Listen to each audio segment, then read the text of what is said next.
SEC on a mission to start a new national championship run after having its 7-year streak stymied by FSU. However, several teams may be largely out of the playoff picture after week 1. Hey everybody, Bonnie Bernstein, Pete Fiutak inside our Campus Insider studios. And to help us lay out a few potential opening weekend stingers, our Georgia insider Jeff Danztler. And Jeff, we're going to start near and dear to your heart. Second straight year the Bulldogs kick off the season against Clemson. Last year Tigers hosted. They pulled the upset by 3. This time around, Bulldogs hosting, 9-point favorites, both teams with new quarterbacks. What do you say?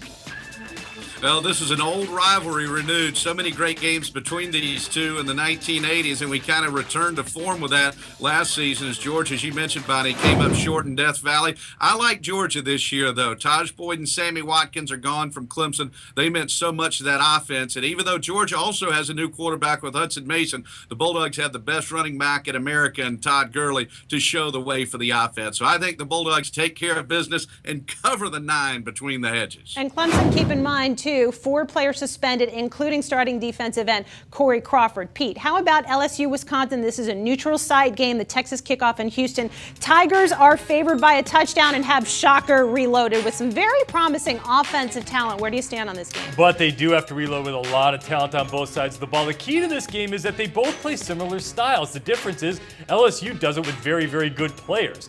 I think LSU wins this game. I like Wisconsin, though, to keep it close, mainly because they always keep games close.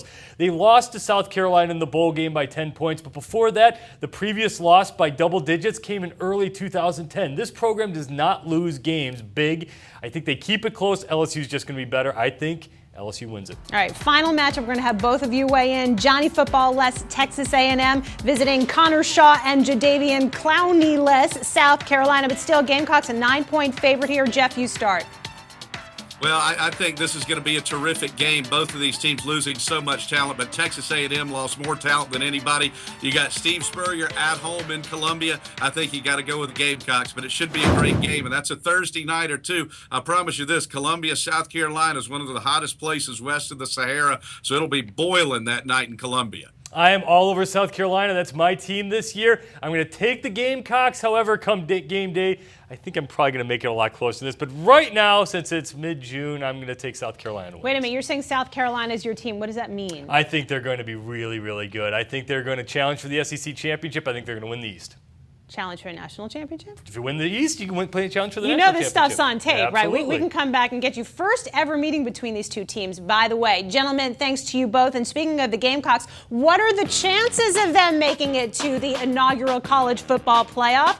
Doug Chapman is going to lay out USC's playoff prognosis. You can only find that on CampusInsiders.com.